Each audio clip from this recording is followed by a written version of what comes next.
Kepalanya ditata begitu rupa persis kayak punggung onta. Itu rambut lagu apa tahu deh. Ini kan fenomena berpakaian tapi telanjang. Kenapa? Yang dikejar mode, yang dikejar merek. Kiblatnya Paris, London, Roma. Imamnya siapa? Pierre Cardin, Christian Dior, Escada, Etienne Egner. Merek yang dikejar, mode yang dikejar, aurat pontang-panting. Ditambah oleh tayangan-tayangan berbagai iklan yang merangsang anak-anak kita untuk hidup konsumtif. Iya. Cocok iya jeng urang yo. Terangsang dia untuk konsumtif. Dihadapkan kepada kenyataan. Suasana ekonomi enggak menunjang. Orang tua lemah ekonominya. Dia lihat sekelilingnya ternyata yang lain juga begitu. Banyak teman senasib kumpul. Disingkirkan rasa malu. Akhirnya tukang bajai ditodong. Qillatul haya, sedikit rasa malu. Kalau sedikit rasa malu, dia tidak terhalang lagi melakukan perbuatan-perbuatan yang negatif. Dan itu berarti menghancurkan amal-amal yang lain. Sebab itu budaya malu ini sangat penting.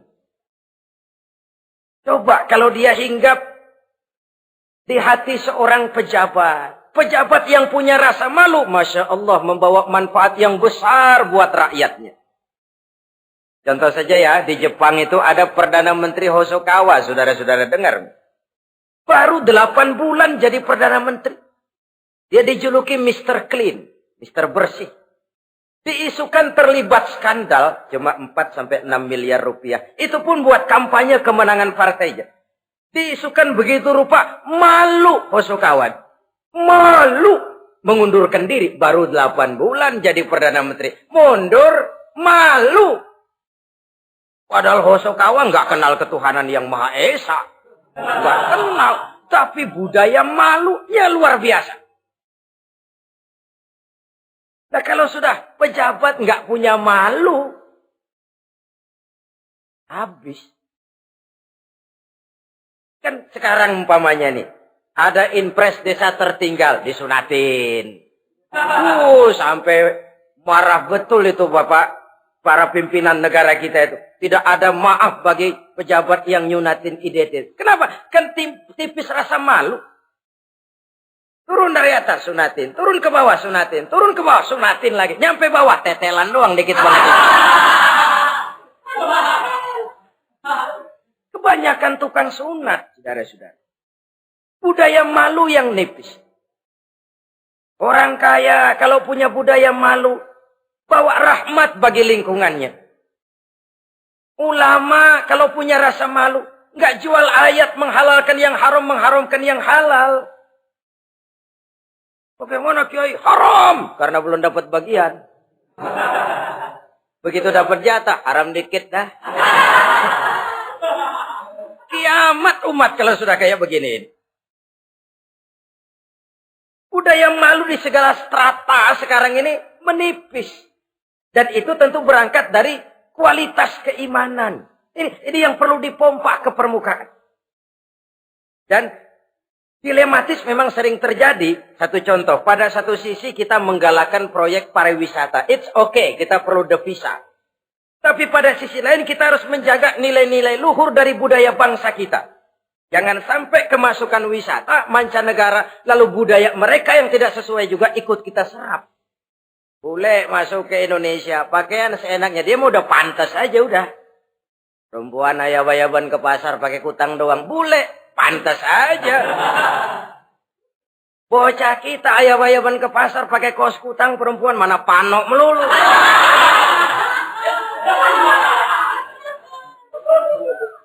Menipisnya budaya malu. Ada standar.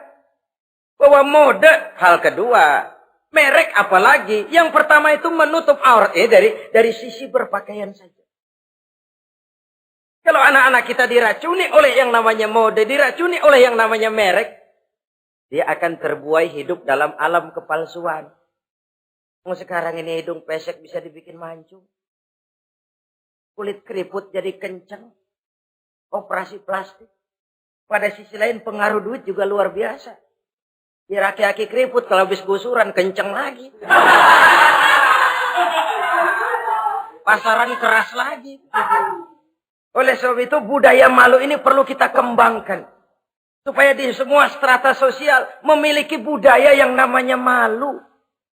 Sederhana memang, tapi tidak semudah mengucapkannya. Sampai-sampai dijadikan taruhan, al-haya'u minal iman. Rasa malu itu bagian daripada iman.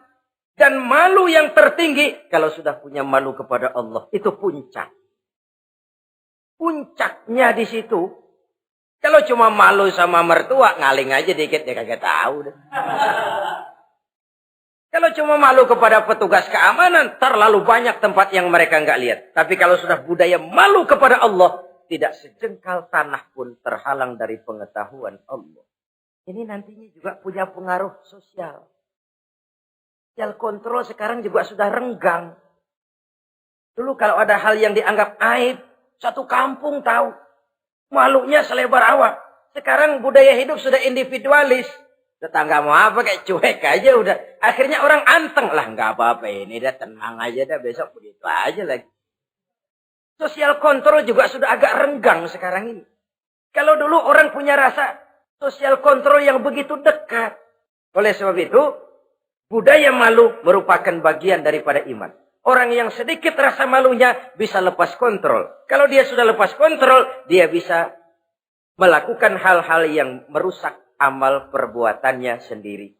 Oleh karena itu, pada pertemuan kali ini, saya juga mengajak, mari kita tumbuh kembangkan budaya malu ini. Saudara-saudara kaum muslimin, rahimakumullah. Yang kelima, yang bisa menghancurkan amal kita, watulul amal. Orang yang terlalu panjang angan-angannya.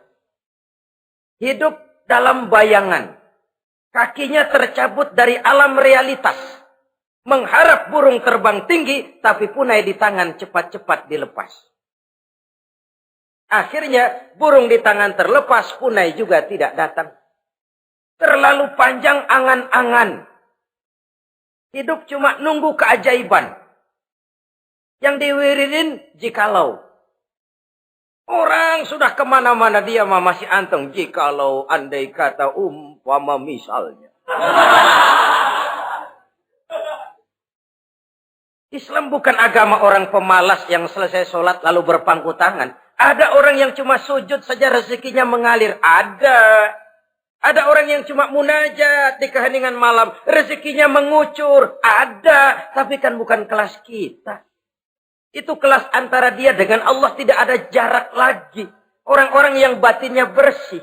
Doanya didengar. Permohonannya dikabulkan. Permintaannya cash. Kalau kita bisa bayang cuma nadah doang. Nggak mau usaha. Paling banter orang undang tahlil kita. Sebesek campur geretan.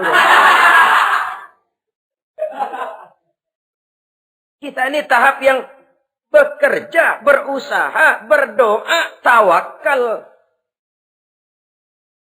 Pernah dalam satu sholat Jumat Rasulullah di masjid. Ada seorang sahabat Badui.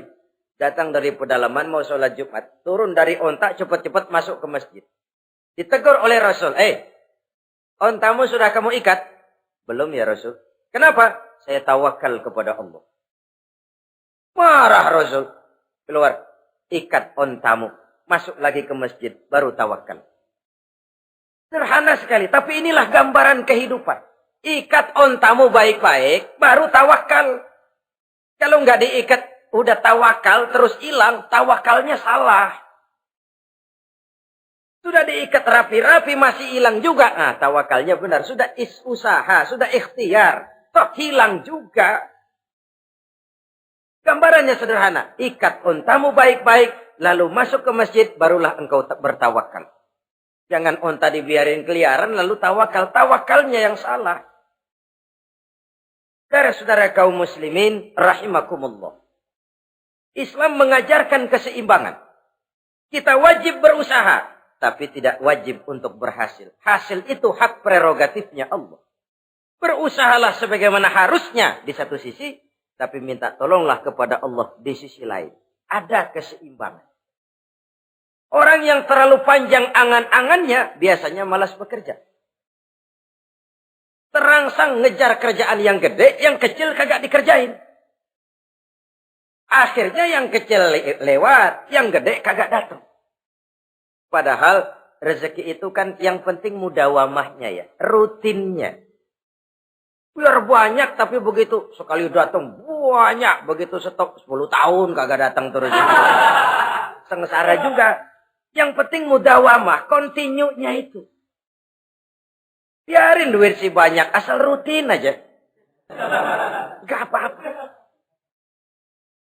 Tulul amal, terlalu panjang angan-angan. Hidup di alam bayangan. Terlepas kaki dari akar kenyataan. Hidup ini kan kenyataan, harus dihadapi secara nyata. Islam ini agama yang wajar, hiduplah secara wajar. Jangan melakukan sesuatu yang memang bukan makom kita di situ. Artinya apa? Kalau memang kita cangkir, lalu minta air seember, kan lebihnya mubazir. Cangkir, minta air diisiin seember. Buat apa lebihnya? Bukan makom kita. Jangan tercabut dari akar kenyataan. Siapa sih kita ini? Jangan ibadah baru ala kadarnya, sikap udah kayak wali. Iyalah kalau wali cuma sujud, permohonannya makbul. Kenapa? Dia dengan Allah itu nggak ada jarak. Kita, lapisan dosa kita yang bikin jarak. Makanya sering dijelaskan ya. Kalau ada hadis, siapa yang baca Bismillahirrahmanirrahim, dia lewat di atas air, beku itu air, dia bisa jalan di atas air. Bismillah saja bisa jalan di air. Tapi kan soalnya kemudian, Bismillahnya orang yang bagaimana? Model kita, maaf lah, 1000 kali baca Bismillah, lewat di empang, tenggelam kita. Bukan Bismillahnya yang lain. Yang baca mentalnya, pribadinya yang lain. Makom kita belum di situ. Kalau memang makom kita masih harus berusaha, berusaha. Bahwa nanti Allah berikan rizki lewat jalan yang tidak kita sangka-sangka. Itu sih urusan Allah. Itu sih haknya Allah. Tapi urusan kita harus berusaha sebagaimana harusnya kita berusaha. Ya, emang jodoh dari Tuhan, apanya pakai nyari, nanti juga aja datang. Datang cuma nenek-nenek kali.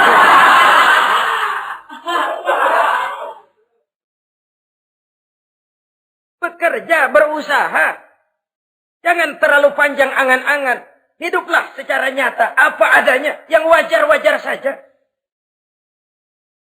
Tinggal di gubuk reot, hidup pakai gaya jet set. Ngagul dah. Sama merek mobil kenal banget, mobil orang-orang. Udah bukan main kalau ngomong deh. Di atas awan hidupnya. Di atas awan. Ngomong kagak ada yang kecil. Gak pakai juta udah. Miliar. Triliun. Ngerokok tetap aja ngombe. Silahkan mengharap burung terbang tinggi. Tapi punai di tangan jangan dilepas. Realitas apa? Idealisme boleh terbang setinggi langit. Tapi kaki tetap berpijak di alam realitas. Ayo kita ngambil contoh dari Rasulullah Sallallahu Alaihi Wasallam. Rasulullah itu kan dikasih mukjizat, fasilitas, tapi nggak ngandelin. Buktinya apa? Nabi hijrah ke Madinah. Itu kan manusia. Posisi kita terjepit. Ayo hijrah, berangkat. Gak ngandelin Tuhan. Pojokin nih, dikepung. Kirim dah apaan kayak biar pada mampus nih orang ini. Enggak tuh. Enggak. Walaupun beliau punya mukjizat. Tapi enggak ngandeli. Kenapa kita enggak lihat itu? Perang Uhud kalah. Berlumur darah dari kakinya yang mulia itu. Kalau ngandelin mukjizat, apa pantas Nabi kakinya sampai berdarah? Apa pantas sampai kalah? Kenapa enggak rekes, simsalabim, hancur musuh. Tidak, beliau tidak tercabut dari akar kenyataan. Beliau manusia, hidup dan berjuang secara manusiawi. Perkara Allah mau kirimkan mukjizat, itu haknya Allah.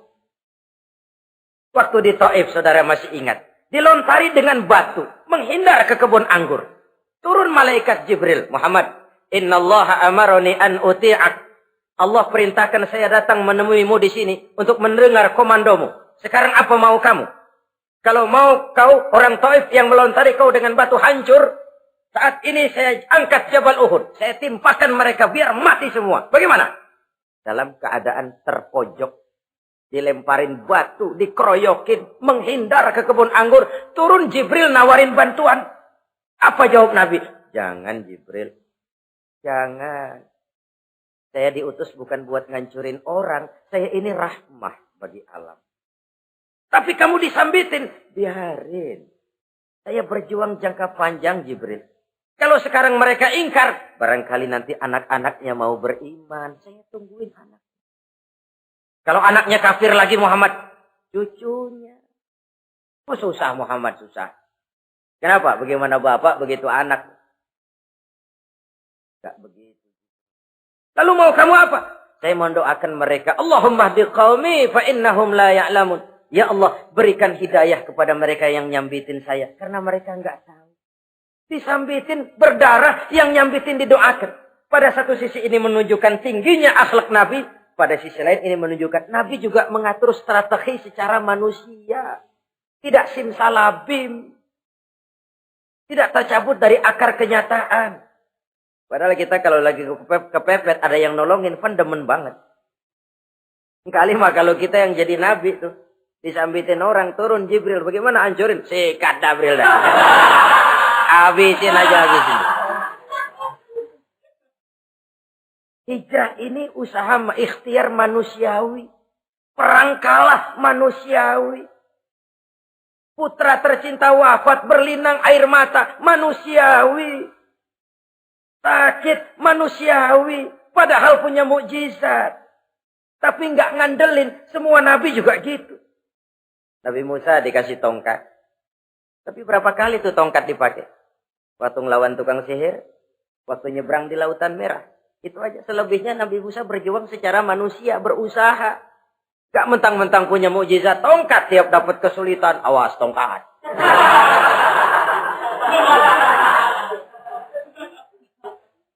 Utuh manusiawi. Ini Rasul. Kenapa kita nggak lihat itu? Kenapa kita lalu tercabut dari akar kenyataan dan hidup dalam khayalan? Sampai-sampai di satu anekdot yang menyentuh. Sekarang ini akibat tayangan-tayangan televisi begitu rupa. Ada seorang bapak ditanya sama anaknya. Pak, Tuhan sama Batman kuatan mana sih? Logikanya sudah dipenuhi oleh gambaran Batman. Bahwa Batman itu kuat, gagah, menolong yang lemah. Timbul logika. Kuatan mana sama Tuhan? Katanya. Pengaruh yang dia lihat itu membentuk opini. Sama juga sekarang coba lihat ibu-ibu. Kalau udah Cassandra, itu masakan ditinggal tuh angus di dapur. Angit tuh tempe juga. Saudara-saudara kaum muslimin, rahimakumullah. Begitulah yang kelima, yang bisa menghancurkan amal kalau orang terlalu panjang angan-angan. Hiduplah secara wajar karena Islam memang agama yang wajar. Jangan melakukan sesuatu yang memang bukan makom kita di situ. Jangan melakukan sesuatu yang memang bukan posisi kita di situ. Kullun ya'mal ala syakilatih. Jangan minta ayam menggonggong. Jangan minta kambing mengeong. Bukan bagiannya. Bukan bidangnya. Sama juga orang ngomong, apaan mubalik kerjanya ngomong doang. Sekarang kan zaman pembangunan. Mana ada mubalik ngurus irigasi. Nah, kalau mubalik ngurus irigasi, apa lurah mau ngajar fikih? Jangan tercabut dari akar kenyataan. Toh prinsip modern saja mengajarkan the right man on the right job. The right man on the right place. Orang harus ditempatkan sesuai dengan bidangnya. Jangan tercabut dari akar kenyataan. Inilah kita dan inilah yang harus kita lakukan. Hidup ini kenyataan, hadapilah secara nyata. Perkara Allah mau membuat yang lain, itu hak prerogatif Allah, bukan urusan kita. Yang terakhir saudara, yang keenam yang bisa menghancurkan amal kita. Wa zalimun la yantahi. Perbuatan zalim yang tidak sanggup dihentikan. Zalim kepada Allah. Zalim kepada makhluk. Atau zalim kepada diri sendiri. Ada orang zalim kepada Allah. Begini banyak nikmat yang diberikan Allah. Nggak sanggup dah kita ngitungnya. Dari bangun tidur sampai tidur lagi nikmat nggak pernah berhenti itu. Bahkan kita tidur sendiri. Sadar nggak kita waktu tidur nggak berdaya? Coba ketika kita ngorok pulas, andai kata kecoa 16 masuk ke kuping kita. Siapa yang mau jagain? Siapa yang mau jagain? Nikmat. Belum pernah nikmat Allah berhenti. Begini banyak nikmat yang diberikan. Dan Allah cuma minta satu, syukuri nikmat itu. Kalau kamu syukuri, aku tambah. Kalau kamu ingkar, asal tahu saja azabku itu pedih, kata Allah. Orang yang zalim kepada Allah, orang yang tiap hari memakan nikmat Allah, tapi enggak pernah mensyukurinya. Akaltum ni'mata rabbikum walam tashkurulah. Kamu makan nikmat Tuhanmu, tapi enggak pernah kamu bersyukur kepadanya. Itu zalim kepada Allah. Wah, dalam hidup ini kan kita dikasih waktu 24 jam sehari semalam. Sehari semalam, 24 jam. 24 jam itu Allah kan nggak minta semua. 5 waktu saja kau lapor kepada aku. Sholat. Sholat kalau bagus, 10 menit kan. Taruh dah tuh, sholat bagus. Kilat, 5 menit dah. Kilat khusus, 2 menit. Cepet dia, nggak pakai perangko. Taruhlah yang menengah kita ambil 5 menit.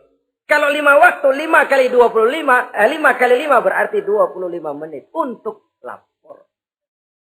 Hei manusia, aku kasih kau hidup 24 jam. 25 menit kau lapor. Banyak yang berat. Padahal sisanya masih 23 jam 35 menit. Buah gambaran zalim kepada Allah. Padahal zalim kepada Allah yang rugi bukan Allah. Se-ASEAN tidak ada yang sujud. Apa Allah tekor? Apa Allah lalu berhenti jadi Tuhan? Apa Allah lalu jadi lemah? Tidak. Zalim kepada Allah artinya juga zalim kepada diri sendiri. Lalu zalim kepada sesama makhluk. Kadang tidak kita sengaja. Karena itu dalam Islam tidak ada kebebasan mandiri. Ya contohnya ya. Kita beli radio. Kita setel di rumah kita sekeras-kerasnya. Terus dalam hati nih. Radio gue. Beli gue, pakai duit gue. Gue setel di rumah gue. Sekeras-kerasnya urusan apa sama orang. Kata kita. Tetangga kita kan boleh juga ngomong begitu. Mata gue. Yang ngantuk gue. Gue tidur di kamar gue. Ngapa suara radio lu masuk kemari? Ini kebebasan saya nyetel radio. Dibatasi oleh kebebasan tetangga saya yang mau tidur. Kalau saya perturutkan nafsu saya sudah zalim kepada dia. Zalim kepada orang lain. Dan yang banyak tidak kita sadari, zalim kepada diri sendiri. Membiarkan diri hanyut dalam munkarat dan tanpa ada usaha untuk menghentikannya. Tidak ada orang yang bisa mencelakakan diri kita terus-menerus kalau bukan diri kita sendiri. Tidak ada yang bisa menyelamatkan diri kita kalau bukan kemauan kita yang tinggi untuk menyelamatkannya. Allah sudah ciptakan kita dalam bentuk yang paling mulia. Fi ahsani taqwim. Dari sekian banyak makhluk yang diciptakan Allah, tidak ada yang sekomplit, seindah, secantik manusia. Ini harus dijaga. Jangan posisi yang sudah tinggi ini kita rendahkan sendiri. Fi ahsani taqwim posisi kita. Tapi kita rendahkan, kita kembali asfala safilin. Posisi yang paling rendah, kita zalimi diri kita sendiri. Karena itu, zalim kepada Allah, zalim kepada orang lain, zalim kepada diri sendiri, akarnya sama, mendatangkan kerugian. Dan bisa merusak amal yang sudah kita kerjakan. Oleh karena itu, mari sama-sama kita berusaha. Pada satu sisi kita melaksanakan amal ibadah sebagaimana yang seharusnya. Tapi pada sisi lain kita menjaga nilai-nilai ibadah. Jangan sampai hancur oleh perbuatan kita sendiri. Sekianlah jumpa kita kali ini. InsyaAllah kita lanjutkan di lain kesempatan. Terima kasih atas segala perhatian. Mohon maaf atas segala kekurangan. Usikum wa nafsi bitaqwallah. Wassalamualaikum warahmatullahi wabarakatuh.